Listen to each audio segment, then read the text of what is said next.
Salut les amis, et bienvenue sur Star Story, la chaîne où les légendes du cinéma et de la pop culture revivent à travers des récits passionnants, des secrets bien gardés et des révélations qui vous laisseront bouche bée. Étoile rutilante aujourd'hui, on s'attaque à l'une des histoires les plus mythiques et controversées de l'histoire du cinéma, la vie fulgurante de Bruce Lee, le roi des arts martiaux, et son lien tragique avec Betty Ting-pei, l'actrice qui est devenue, contre son gré, le centre d'un scandale mondial. Imaginez un peu, le 20 juillet 1973, Bruce Lee, cet homme qui semblait invincible, capable de terrasser n'importe qui d'un seul coup de pied, s'éteint subitement à seulement 32 ans. Et pas n'importe où dans l'appartement d'une belle actrice taïwanaise, Betty Ting-pei. Le monde entier est sous le choc. Des rumeurs folles circulent, empoisonnement, aphrodisiaque fatal, complot des triades hongkongaises, ou même une malédiction familiale qui frappera plus tard son fils Brandon. Pendant 50 ans, Betty a gardé le silence, portant le fardeau d'être vue comme la femme fatale qui a tué une légende. Mais en 2023, à 77 ans, elle brise enfin l'omerta dans une interview explosive, révélant des détails intimes sur leur amour secret, la nuit de la mort, et comment le producteur Raymond Shaw l'a forcé à mentir pour protéger l'image de Bruce. Sur Star Story, on ne se contente pas de survoler les faits, on creuse dans les coulisses, on révèle les anecdotes croustillantes que vous ne trouverez nulle part ailleurs. Par exemple, saviez-vous que Bruce appelait Betty sa petite dame dragon et qu'il lui offrait des rôles dans ses films pour la garder près de lui? Ou que 2 mois avant sa mort, il avait déjà frôlé la catastrophe avec un édème cérébral sur le plateau, mais qu'il a ignoré les avertissements des médecins parce qu'il était obsédé par sa perfection physique? Ces détails juteux, on va les explorer ensemble, avec émotion et suspense. Si vous adorez les histoires qui mêlent glamour hollywoodien, drame personnel et mystère non résolu, alors Star Story est votre nouvelle addiction. Likez cette vidéo dès maintenant, partagez-la avec vos potes fans de Kung Fu, et surtout, abonnez-vous à la chaîne en activant la cloche pour être notifié de la suite. Parce que cette série en 3 parties va vous scotcher. Prêt à plonger dans le Hong Kong bouillonnant des années 70? Allons-y. Pour bien saisir l'essence de cette histoire, remontons dans le temps jusqu'au Hong Kong des années 60 et 70.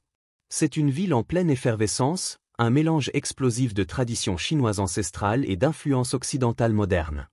Imaginez les rues étroites de Kowloon, illuminées par des néons criards, où les odeurs de nouilles sautées se mêlent à celles des marchés de jade et des herbes médicinales. C'est l'époque où Hong Kong est une colonie britannique, un hub commercial bouillonnant, mais aussi un nid de mystère. Les triades, ces organisations criminelles puissantes, contrôlent les bas-fonds, rackettant les studios de cinéma et influençant même les stars. Le cinéma hongkongais est en pleine explosion. Les studios comme Shaw Brothers produisent jusqu'à 200 films par an, des drames romantiques larmoyant aux films de kung-fu ultra-violents qui font fureur en Asie. Golden Harvest, fondé par Raymond Shaw, un producteur rusé et ambitieux, émerge comme un rival féroce, misant sur des talents bruts comme Bruce Lee pour conquérir le monde. Mais derrière les paillettes, c'est un monde impitoyable.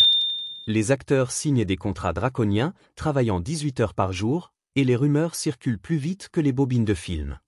Une anecdote croustillante? Les triades exigeaient souvent une protection des studios. Refuser pouvait mener à des sabotages ou pire. Bruce Lee lui-même a été approché par ces gangs, et selon des sources, il les a défiés ouvertement, ce qui alimentera plus tard les théories de complot sur sa mort. Pour les femmes comme Betty Ting-pei, c'est encore plus compliqué. Dans une société conservatrice, les actrices sont idolâtrées mais jugées. Elles doivent naviguer entre rôles glamour et stéréotypes, la séductrice fatale, la maîtresse intrigante. Betty, avec sa beauté envoûtante, sera piégée dans cette image, qui la hantera après la tragédie. Et Bruce? Il arrive dans ce chaos comme un ouragan, portant avec lui des rêves d'Hollywood et une philosophie révolutionnaire. Mais déjà, des ombres planent, des rumeurs de dopage pour maintenir sa forme surhumaine, des rivalités avec d'autres maîtres d'arts martiaux jaloux de son succès fulgurant. Hong Kong, c'est aussi un lieu de superstition profonde. Les familles comme celle de Lee croyaient aux malédictions, le père de Bruce, un acteur d'opéra cantonais, avait lui-même fui la Chine continentale à cause de peurs ancestrales. Des détails juteux révèlent que Bruce portait toujours un talisman pour se protéger des démons, et que sa maison était censée être hantée, une croyance qui ressurgira avec la mort tragique de son fils Brandon en 1993 sur le tournage de The Crow, renforçant l'idée d'une malédiction des Lee. C'est dans ce décor vibrant et périlleux que nos 2 protagonistes vont émerger, leur destin entrelacé par le destin, et peut-être par plus. Passons maintenant à Betty Ting-pei, cette femme dont le nom évoque mystère et scandale. Née Tang Meili le 19 février 1947 à Taipei, Taïwan, Betty grandit dans une famille bourgeoise. Son père, un médecin respecté, rêve pour elle d'une vie stable, loin des spotlights. Mais Betty, rebelle dans l'âme, est captivée par le cinéma dès l'enfance. Elle dévore les films de Shaw Brothers, imaginant se glisser dans la peau de ces héroïnes glamour. À 20 ans, elle défie sa famille et signe avec le studio géant, débarquant à Hong Kong comme une comète. Ses débuts sont fulgurants. Avec son regard magnétique et sa silhouette parfaite, Betty est castée dans des rôles de séductrice. Dans des films comme The Purple Shell ou Apartment for Ladies, elle incarne des femmes fatales qui manipulent les hommes avec un sourire. Une anecdote croustillante ? Lors d'un tournage, un réalisateur l'aurait surnommée la tentatrice irrésistible après une scène où elle a fait fondre son costard avec un simple regard, une image qui collera à sa peau. Mais Betty n'est pas que ça, elle est ambitieuse, étudie le mandarin pour perfectionner ses dialogues, et rêve de rôles plus profonds. Pourtant, les rumeurs commencent tôt. À Hong Kong, où les tabloïds sont voraces, on chuchote sur ses liaisons présumées avec des producteurs. En 1972, elle rejoint Golden Harvest, attirée par Raymond Shaw, un homme d'affaires charismatique connu pour ses fêtes somptueuses où se nouent des alliances et des romances. C'est là qu'elle croise Bruce Lee. Selon son interview de 2023, c'est lui qui la courtise. Il était charmant, tout le monde l'aimait. Il voyait en moi quelque chose que les autres ignoraient. Leur relation ? Pas juste physique, dit-elle lui émotionnelle, avec des moments intimes où Bruce se confiait sur ses peurs. Il l'appelle Petite Dame Dragon, l'emmène chez le coiffeur, lui choisit des tenues et lui propose même un rôle dans Game of Death comme intérêt amoureux. Juteux, non ? Mais Betty sait le risque, Bruce est marié à Linda, avec 2 enfants. Elle insiste, je n'ai jamais voulu briser sa famille, c'était lui qui me poursuivait. Des détails croustillants émergent. Betty révèle que Bruce lui offrait des cadeaux extravagants, comme des bijoux inspirés des dragons, symbole de puissance en Chine. Mais derrière, la jalousie rôde. Des rivales actrices murmurent qu'elle utilise son charme pour avancer. Et les triades ? Certains disent qu'elle la surveillait, voyant en elle une faiblesse pour approcher Bruce. Betty, traumatisée plus tard, développera une paranoïa, craignant qu'on l'empoisonne, un écho ironique aux rumeurs sur la mort de Bruce. Sa vie personnelle est tout aussi dramatique. En 1976, elle épouse l'acteur Charles Leung, lié aux triades via sa famille, et donne naissance à une fille, Candy, sale lumière dans l'obscurité. Le mariage s'effondre en 1980, la laissant seule face aux ombres du passé. Ces révélations de 2023 ajoutent une couche émouvante. Betty, aujourd'hui bouddhiste pratiquante, parle de son regret de n'avoir pas insisté pour que Bruce voie un médecin plus tôt. Bruce Lee, un nom qui évoque force pure, vitesse fulgurante, philosophie profonde. Né Lee Jun-fan en 1940 à San Francisco, il grandit à Hong Kong dans une famille d'artistes. Son père, acteur d'opéra, l'initie tôt au cinéma. Enfant turbulent, Bruce joue dans 20 films avant 18 ans, mais c'est les arts martiaux qui le définissent. Élève de Ip Man en Wing Chun, il fusionne styles pour créer le Jeet Kune Do, le chemin du poing qui intercepte. Anecdote croustillante, adolescent, il gagne un combat de rue contre un rival, mais se fait expulser de l'école, poussant ses parents à l'envoyer aux USA. Là, il ouvre des écoles, enseigne à des stars comme Steve McQueen, et affronte des maîtres jaloux dans des duels secrets. De retour à Hong Kong en 1971, il explose avec The Big Boss. Son cri signature, ses kicks dévastateurs font 3 millions au box-office local, un record. Fist of Fury suit, où il venge son maître contre des Japonais, symbolisant la fierté chinoise. Puis Way of the Dragon, avec le duel mythique contre Chuck Norris au Colisée où Bruce dirige, chorégraphie et gagne. Détail juteux. Norris révèle que Bruce était si rapide qu'il devait ralentir pour les caméras, et sur set, Bruce fumait du hash pour relaxer ses muscles, une habitude qui alimentera les rumeurs de drogue. Mais derrière l'invincibilité, des fissures. Obsédé par son corps 2% de graisse. Il expérimente stéroïdes, diurétiques et analgésiques. En mai 1973, il s'effondre sur Ante the Dragon, édème cérébral, diagnostiqué comme hypersensibilité à l'aspirine. Il ignore, continue. Avec Betty, il se confie, tremblement, insomnie, peur de l'échec. Elle dit, il était écrasé par Hollywood, les fans, sa famille. Rumeur, il consommait de la mouche espagnole, un aphrodisiaque potentiellement fatal. Et les triades ? Bruce refuse leur protection, les défiant publiquement, un acte courageux mais risqué. Sa vie familiale, marié à Linda depuis 1964, père de Brandon, 1965, et Shannon, 1969. Mais des infidélités circulent, Betty n'est pas la seule, dit-on. En 2023, elle révèle « Nous étions destinés, il m'aimait profondément ». Ces détails humains rendent Bruce plus relatable, un dieu avec des faiblesses. Nous sommes en 1972, dans un Hong Kong vibrant, où les stars se croisent dans des soirées fastueuses organisées par des magnats comme Raymond Shaw. Imaginez une salle élégante, des lustres scintillants, des verres de champagne qui s'entrechoquent, et des conversations feutrées sur les prochains blockbusters. C'est là, lors d'un dîner chez Golden Harvest, que Betty Ting Pei rencontre Bruce Lee. L'alchimie est immédiate, mais complexe. Bruce, déjà une superstar locale avec The Big Boss et Fist of Fury, dégage un charisme magnétique, un sourire qui désarme, un regard qui semble lire votre âme, et une énergie qui électrise l'air. Betty, avec sa beauté envoûtante et son assurance tranquille, capte son attention. Selon ses propres mots, dans son interview de 2023, c'est Bruce qui fait le premier pas, il était incroyablement charmant. Tout le monde l'aimait. Comment ne pas être attiré? Il voyait en moi une femme forte, pas juste une actrice. Leur relation commence doucement, presque innocemment. Bruce invite Betty à des déjeuners, lui envoie des fleurs, des orchidées blanches, son symbole de pureté. Une anecdote croustillante, il lui offre un collier en or orné d'un dragon, gravé de l'inscription « À ma petite dame dragon », un surnom qu'il lui donne en référence à son propre surnom, le dragon. Ce bijou, qu'elle garde précieusement, deviendra plus tard un symbole de leur lien, mais aussi une pièce à conviction pour les tabloïds. Ils passent des heures à discuter, pas seulement de cinéma, mais de philosophie, de vie, de rêve. Betty révèle que Bruce lui confie ses peurs, la pression d'Hollywood, la crainte de ne pas être à la hauteur de son image d'icône.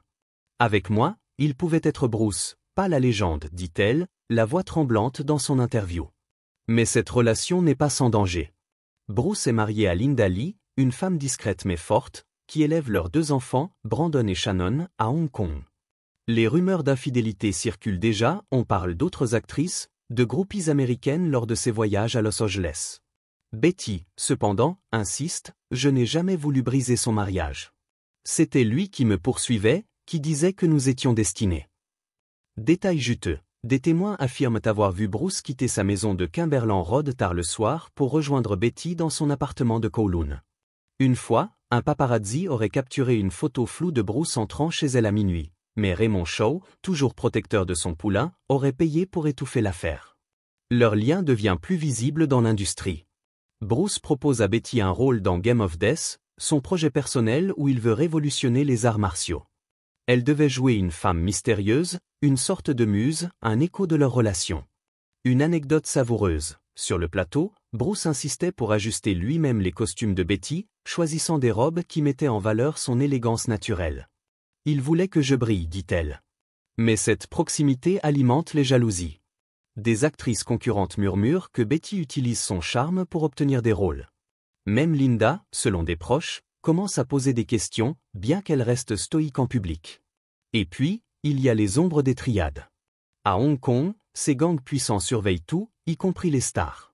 Des rumeurs suggèrent qu'ils voyaient Betty comme un moyen d'approcher Bruce, qui refusait obstinément de payer leur protection. Une source anonyme raconte une histoire troublante. Un soir, Betty aurait trouvé une note glissée sous sa porte, un avertissement codé pour rester loin de Lee. Était-ce une menace réelle ou une simple intimidation? Elle n'en saura jamais rien, mais cette peur s'installe, ajoutant une tension palpable à leur relation. Betty, dans ses confessions, décrit des moments intimes qui montrent un Bruce vulnérable. Une nuit, après une longue journée de tournage, il s'effondre sur son canapé, tremblant de fatigue. Il murmurait qu'il avait peur de ne pas vivre assez longtemps pour accomplir tout ce qu'il voulait, révèle-t-elle. Elle lui prépare du thé au jasmin, une habitude qu'ils partagent, et ils parlent jusqu'à l'aube. Ces moments, simples mais profonds, contrastent avec l'image publique de Bruce, l'homme invincible. Mais le scandale couve. Les tabloïds hongkongais, toujours à l'affût, publient des articles cryptiques sur une actrice proche d'une star martiale. Les fans de Bruce, dévoués à l'extrême, commencent à pointer Betty du doigt. Elle sent le regard du monde sur elle, un mélange de fascination et de mépris. Je savais que notre lien était dangereux, admet-elle, mais je ne pouvais pas m'éloigner. Pas encore. Leur relation, passionnée mais fragile, est un fil tendu entre amour, ambition et danger. Et à mesure que 1973 avance, ce fil menace de se rompre. Bruce, épuisé, parle de plus en plus de la mort. Betty, elle, lutte pour garder sa place dans un monde qui la juge. Leur histoire, c'est celle de deux âmes prises dans un tourbillon qu'elles ne contrôlent plus, deux étoiles brillant trop fort pour échapper aux regards et aux conséquences. Nous sommes au début de 1973 et Bruce Lee est au zénith de sa carrière, mais il marche sur un fil de plus en plus fin. Enter the Dragon, son premier film soutenu par Hollywood, est sur le point de sortir, promettant de le propulser au rang de superstar mondial. En parallèle, il travaille sur Game of Death, un projet où il veut fusionner arts martiaux et philosophie, avec des combats chorégraphiés contre des légendes comme Karim Abdul-Jabbar. Mais derrière cette ambition dévorante, son corps et son esprit montrent des signes d'épuisement. Retour en mai 1973, 2 mois avant le drame. Bruce est dans un studio de doublage pour Enter the Dragon. Il fait chaud, les ventilateurs sont éteints pour éviter le bruit. Soudain, il s'effondre, inconscient. Panique sur le plateau. On l'emmène à l'hôpital Baptiste de Hong Kong, où les médecins diagnostiquent un édème cérébral, un gonflement du cerveau potentiellement fatal. La cause ? Une possible réaction à un médicament ou à son mode de vie extrême. Détail croustillant, des rumeurs circulent qu'il consommait régulièrement de la mouche espagnole, un aphrodisiaque connu pour ses effets stimulants mais dangereux, surtout combiné à d'autres substances comme l'aspirine ou les diurétiques qu'il prenait pour maintenir son physique sculpté. Bruce minimise l'incident, refuse un repos prolongé, et retourne au travail comme si de rien n'était. « Je suis le dragon », aurait-il dit à un ami, un sourire en coin, cachant sa peur. Mais ceux qui le connaissent voient le changement. Betty, en particulier, devient un témoin privilégié de sa fragilité. Dans son appartement, loin des caméras, Bruce se confie comme jamais. Une anecdote émouvante, un soir, il lui montre une vieille photo de lui enfant, jouant dans un film hongkongais. « J'ai toujours couru après quelque chose », murmure-t-il, les yeux dans le vide. Betty raconte qu'il tremble souvent, victime de crises d'angoisse. Il parlait de la mort comme si elle était proche, dit-elle dans son interview de 2023. Il disait « Je veux laisser un héritage, mais parfois, j'ai peur de ne pas y arriver ». Elle essaie de le rassurer, lui préparant des repas simples, du riz au gingembre, son plat préféré, pour le convaincre de ralentir. Mais Bruce est têtu, obsédé par la perfection. Des détails juteux alimentent les rumeurs. Certains membres de l'équipe de Enter the Dragon chuchotent qu'ils consomment du hashish pour gérer le stress, une pratique courante à Hollywood mais tabou à Hong Kong. D'autres parlent de stéroïdes ou de compléments exotiques importés des États-Unis, censés booster son énergie mais dangereux à long terme. Une source proche de Golden Harvest révèle que Bruce, lors d'un dîner, aurait plaisanté « Si je tombe, ce sera en combattant ». Une phrase prophétique qui glace le sang rétrospectivement. Les triades, toujours en toile de fond, ajoutent une couche de menace. Bruce, connu pour son caractère intrépide, a défié leur demande de protection. Une histoire troublante circule. Un soir, un homme en costume sombre aurait attendu Bruce à la sortie d'un studio, lui murmurant « Tu ne peux pas toujours gagner ». Bruce, fidèle à lui-même, aurait répondu « Viens m'affronter, et on verra ». Cet affront alimente les spéculations. Les triades ont-elles un rôle dans ce qui va suivre ? Betty, de son côté, sent la tempête approcher. Les rumeurs sur leur relation s'intensifient. Un tabloïd publie un article titré « La muse secrète du dragon », avec une photo floue de Betty et Bruce dans un restaurant. Raymond Shaw, protecteur de l'image de Bruce, fait pression pour qu'elle reste discrète. « Ne parle pas aux journalistes », lui ordonne-t-il. Mais Betty, déchirée entre son affection pour Bruce et la peur des conséquences, commence à craindre pour sa propre sécurité. Une nuit, elle trouve une rose noire devant sa porte, un symbole de mauvais augure à Hong Kong. Était-ce un fan en colère, un rival, ou pire ? Bruce, lui, semble sentir l'ombre de la mort. Dans une lettre inédite à un ami, découverte des années plus tard, il écrit « Le temps est un adversaire que même le dragon ne peut vaincre ». Ses maux de tête empirent, ses mains tremblent, mais il refuse de consulter un médecin. Betty, dans un moment de désespoir, lui propose de partir en vacances, loin de Hong Kong. « Juste toi et moi, loin de tout ça », lui dit-elle. Bruce sourit, mais refuse, « Mon destin est ici ». Le 20 juillet 1973 approche, une date qui va briser des vies et écrire l'histoire. Bruce est émacié, usé, l'ombre de l'homme invincible qui faisait vibrer les foules. Betty, elle, est prise dans un tourbillon qu'elle ne peut plus arrêter. Leur histoire, tissée d'amour, de secrets et de dangers, s'apprête à basculer dans la tragédie.